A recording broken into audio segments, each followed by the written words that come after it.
मुझे किसी तरह से सारे ग्रेट पिरामिड्स ऑफ इजिप्ट का अनरिस्ट्रिक्टेड एक्सेस। ये मेरे आज तक की देखी गई सबसे कूल चीज है। हम एंशिएंट फेरोज के टूम्ब के अंदर जाने वाले हैं, ऐसी जगह जहां एंटर करना लिटरली इलीगल है क्योंकि यहाँ बहुत खतरा है। अगर हम गिर गए तो? ओह हाँ, तुम बेशक मर जाओगे। हम स्विम करके पिरामिड्स के नीचे बने एक सीक्रेट अंडरग्राउंड टूम तक भी जाने वाले हैं। करने के लिए सिर्फ 100 घंटे मिले हैं और हम शुरू करने वाले हैं अभी इसी वक्त। मेरे पीछे आओ बॉयज, मजा आने वाला है। ये कितना खूबसूरत है। किसी ने यहाँ ये पत्थर 4500 साल पहले रखा था। बिल्कुल सही, ये पिरामिड लगभग 4500 साल पुराना है। जिस पैसेज वे में हम हैं वो हमें वहाँ ले जाता है जिसे इजिप्टोलॉजिस्ट कहते हैं किंग कुफू का टूम, वो फेरो जिसने शायद पिरामिड्स बनवाने का हुक्म दिया था। वो ये कमरा द ग्रैंड गैलरी कहलाता है। हमने इस पिरामिड का कितना % एक्सप्लोर किया होगा? शायद हमें इस सवाल का जवाब कभी ना मिले। ये सबसे कूल तरीका था जवाब देने का। ये वो कमरा है जहाँ किंग को दफनाया गया था, जहाँ तक हमें विश्वास है। हाँ। तो चलो चले। हाँ। बॉयज ये देखो, ये क्या है? 4600 साल पहले इस कमरे में शायद किंग का ममीफाइड शरीर रखा था। ये वही जगह है जहाँ फेरो को दफनाया गया था। हमारा मानना है कि मरने के बाद ये उनकी कब्र थी। क्या मतलब है? हमें पक्का नहीं पता। मुझे लगता है कि इस पिरामिड के अंदर कहीं और भी एक चेम्बर है जिसे हमने अब तक नहीं ढूंढा है, और इसमें शायद राजा का शरीर हो सकता है। पता है क्या, इस वीडियो में हम वही ढूंढने वाले हैं क्योंकि हम सच में पिरामिड्स के सैकड़ों फीट नीचे से लेकर धरती के सबसे बड़े एंशिएंट पिरामिड की सबसे ऊंची चोटी तक एक्सप्लोर करने वाले हैं। ये तो जबरदस्त था। दूसरे बड़े पिरामिड्स को एक्सप्लोर करने से पहले मैं तुम्हें बेस कैंप दिखाना चाहता हूँ। हाँ, ये बढ़िया है। हमारे पास एक डिनर टेबल है, कुछ टेंट्स हैं सोने के लिए, और ओके।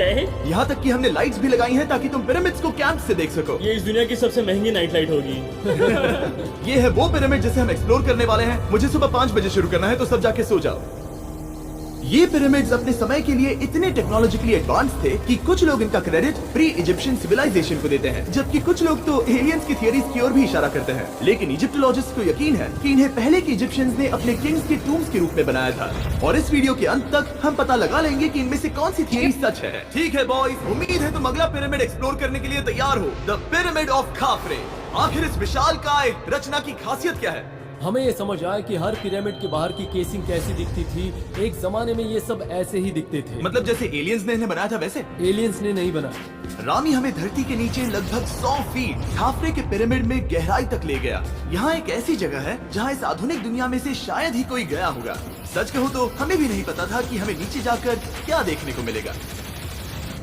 एंशिएंट इजिप्शियंस के पास कार्डबोर्ड था। हम काफी समय से मानते थे कि किंग काफरा को यहाँ दफनाया गया था, और अब लोग यहाँ पर सामान रख रहे हैं। वो पिरामिड को रिस्टोर कर रहे हैं। जिमी, उन्हें औजार तो चाहिए होंगे ना? यानी कि असली बरियल चैम्बर कहीं और है। हाँ, रामी हमें उस रूम में ले गया जहाँ किसी जमाने में किंग काफरा की बॉडी को दफनाया गया था। मुझे एक बड़ी सीलिंग दिख रही है। हम इस पिरामिड के बहुत अंदर है। हम पहुँच गए किंग काफरा का असली बरिल चेम्बर। मैंने इससे अच्छी चीज आज तक नहीं देखी। भाई क्या बात है! ये क्या है? रुको, उस तारीख को देखो। जिसने ये लिखा है उसी ने टूम्ब को डिस्कवर किया था। ये उसका दावा है कि उसने इस टूम को डिस्कवर किया। फेरो को यहीं दफनाया गया था। किंग काफरा के मरने के बाद उन्हें यही रखा गया था। इसके अंदर लेटना अपमानजनक तो नहीं होगा? अगर मैं तुम्हारी जगह होता तो उसकी जगह श्राप को लेकर ज्यादा डरा हो। वैसे उस शराब से क्या होता है? कोशिश करके देखो। नहीं। ठीक है, चलो शराब के लगने से पहले यहाँ से निकलते हैं। ओह माय गॉश, ये पिरामिड तो शानदार था। राजा का मकबरा हमारे ज्यादातर सवालों का जवाब नहीं दे पाया, लेकिन पिरामिड्स के नीचे गहराई में स्थित अंडरवर्ल्ड का एक दरवाजा शायद वो चीज है जिसकी हमें तलाश थी। ये गॉड ओसिरिस का टूम है जहाँ बहुत ही कम ओह माय गॉड इंसान गए हैं। हम क्या कर रहे हैं? और जाहिर सी बात है अंडरवर्ल्ड के देवता का टूम भी काफी गहराई में होगा। अब ये क्या है? ये देखकर तो बहुत गहरा लग रहा है। काल पहले तुम जाओ। Oh my gosh, oh my gosh, वो इतने आराम से नीचे कैसे जा रहा है? ये बस एंट्रेंस है काल। हाँ, अंडरवर्ल्ड के गॉड के पास जाने का।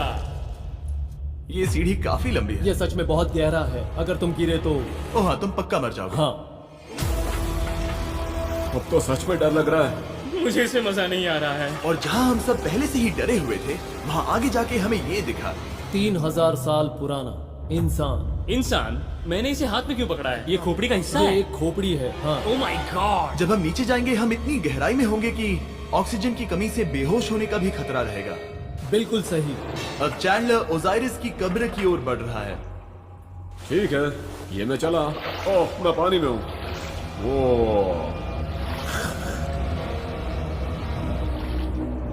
तुम महसूस कर सकते हो कि यहाँ की हवा थोड़ी पतली है। रुको, ये क्या है? यहाँ एक पत्थर है। ये पत्थर या कोई ढक्कन? इस कमरे के ठीक बीच में गॉड ओसिरिस का सरकोफेगस रखा है। यानी कि यहीं पर है उस अंडरवर्ल्ड का दरवाजा। हाँ, तो अंदर जाकर देखो। क्या पानी के अंदर? वेल, हाँ। ठीक है, ठीक है, ठीक है, ठीक है, ठीक Come है। on। Oh my God. माना जाता है कि ये सरकोफेगस दरअसल अंडरवर्ल्ड का दरवाजा है और शायद यहाँ पहले कोई भी इंसान नहीं आया। कितना गहरा है? ओह माय गॉड, मैं यहाँ क्यों हूँ? मैं एक यूट्यूबर हूँ। हम यहाँ क्या? जरा ऊपर राइट में उस कोने को देखो, वहाँ एक सुरंग है जो किसी को नहीं पता कहाँ जाती है। काल, वहाँ ऊपर जाओ। क्या मैं सच में वहाँ जा सकता जिमी, हूँ? उसे मत जाने दो। मैं बहुत डर गया हूँ ब्रो। काल, ये सही नहीं है। मैं ऐसी सुरंग में हूँ एंशिएंट इजिप्ट में जहाँ कभी कोई नहीं गया होगा। कोई इतना पागल नहीं होता। क्या तुम हमें बता सकते हो वहाँ क्या हो रहा है? मैं सुरंग में एक मोड़ पर हूँ और ये छोटी हो रही है। भाई मैं सचमुच में मजाक नहीं कर रहा हूँ, मैं यहाँ सच में फंस चुका हूँ। Oh my। काल, तुम इतिहास बना रहे हो। मेरे पास मुश्किल से 1 इंच की जगह बची है। उसे ऑक्सीजन की सेफ लिमिट से ज्यादा समय हो गया है। क्या हम बाहर निकल सकते हैं? मैं रेडी हूँ। तो इससे पहले कि हम सचमुच मर जाते और खुद अंडरवर्ल्ड को देखते, बाहर निकलने का आसान तरीका नहीं है ना? हम जितनी जल्दी हो सके वहाँ से बाहर निकल गए, क्योंकि मैं इतना तो जीना चाहता हूँ कि गीजा के महान पिरामिड्स के उन गुप्त रास्तों की खोज कर सकूं, जहाँ आज के समय में स्पेस में जाने वाले लोगों से भी कम लोग गए हैं। मेरे साथ ऊंट की सवारी कौन करेगा? चलो सवारी करें। छूकर देखो, छूकर देखो। लेकिन वो नहीं चाहता। क्या तुम्हें कभी ऊंट ने काटा है? हाँ क्या? हाँ, दर्द हुआ था? बहुत। ओह ओह। मैंने कहा था। आज भी हम खूब एक्सप्लोर करेंगे। विश्वास नहीं हो रहा। चैंडलर, तुम ठीक हो? ओह, नहीं, खींचो खींचो। मुझसे नहीं हो रहा। मुझे इस पर से उतारो ब्रो। ब्रो ये कितना अच्छा लग रहा है। शायद ये अब तक का सबसे कूल शॉट है। मैं ऊंट पर सवार हूँ और मेरे पीछे है the great pyramids of Egypt. Bro ये तो पागलपन है। और अब गीजा प्लेटो के डायरेक्टर हमारे साथ तीसरे पिरामिड की खोज के लिए जुड़ रहे हैं, द पिरामिड ऑफ मेनकाउरे। अगर आप नीचे देखेंगे तो आपको अभी भी 4600 साल पुराना ग्रेनाइट दिखेगा। ये इलस्ट्रेशन आपको दिखाएगा कि ये पहले कैसा दिखता होगा। वाह! लेकिन अब 5000 साल बाद ये कुछ ऐसा दिखता है। ये है मेरा दोस्त नोलन। क्या हम उसे वहाँ झांकने के लिए भेज सकते हैं? हाँ, मुझे ऐसा करने को मिला जो आमतौर पर गैर कानूनी है। नोलन संभल कर। क्या आप नोलन पर चिल्लाना शुरू कर सकते हैं? वो डर जाएगा। किसी भी पिरामिड पर चढ़ने के ज्यादा मौके नहीं मिलते। मैं तो ये मौका नहीं गंवाने वाला। रुक जाओ। तुम नीचे आओ, नीचे नीचे आओ। नीचे? हाँ नीचे। ठीक है। नोलन बहुत हुआ, तुम्हें नीचे आना होगा। चलो हाँ मैं नीचे आ नीचे रहा हूँ। आओ अभी, चलो जल्दी आओ। अच्छा रुको, ये मजाक कर रहे हैं। चढ़ते रहो। ये एक मजाक था। ओह माय गॉड, तुमने मुझे डरा दिया था। ओह माय गॉड, मुझे लगा कि मैं आज गिरफ्तार हो जाऊंगा। आगे बढ़िए सर। चलो शुरू करें। वो रुको रुको, कैमरा नीचे करो। यहाँ इतना अंधेरा क्यों है? क्योंकि हमने लाइट बंद की थी। ओह, तो ये बात थी। ठीक है, रास्ता दिखाइए। पिरामिड की इन सीढ़ियों ने हमें जमीन में 100 फीट नीचे उतार दिया, जहाँ एंशिएंट इजिप्शियन इतिहास में पहली बार डेकोरेटिव कार्विंग्स की गई थी। ये क्या है? झूठे दरवाजों का डेकोरेशन। फर्स्ट डायनेस्टी के किसी भी पिरामिड में नक्काशी नहीं थी, सिर्फ इस पिरामिड को छोड़कर। तो इसे 4-5 हजार साल पहले बनाया गया था। 4600 साल पहले। पिरामिड की ओर गहराई में जाते हुए अगली सुरंग हमें एक ऐसी जगह ले गई जिसे कहते हैं मेनकाउरे का एंटी चेम्बर। वो यहाँ पर तो बहुत सारा इतिहास है। उस कमरे में क्या है? मैं तुम्हें बता सकता हूँ, वहाँ कुछ नहीं आप है। वहाँ ऊपर गए हैं? नहीं, तो फिर कैसे पता वहाँ कुछ क्योंकि मैं नहीं है? यहाँ से देख सकता हूँ। तो हाँ वहाँ देखो, ओह। बस एक सुरंग है और कुछ नहीं। हाँ, मुझे अभी दिखाई दिया। हाँ।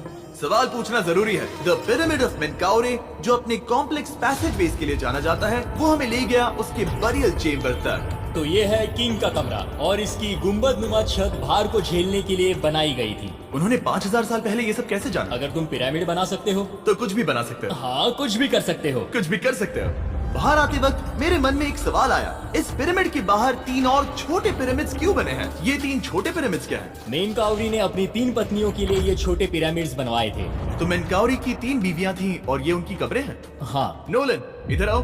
Nolan, God. उसकी 3 बीवियां हो सकती है, तो तुम एक तो ढूंढ ही सकते हो। हाँ, मेरी कोशिश पूरी है। मुझे एक मम्मी मिली है, वो पैसों की मांग नहीं करेगी, वो हमेशा तुम्हारी सुनेगी, ज्यादा बात नहीं करेगी। ये तुम्हारे लिए सही आइडिया है। मुझे एक मम्मी दे रहे हो? हाँ, तुम्हारा प्यार ढूंढने के लिए हम क्या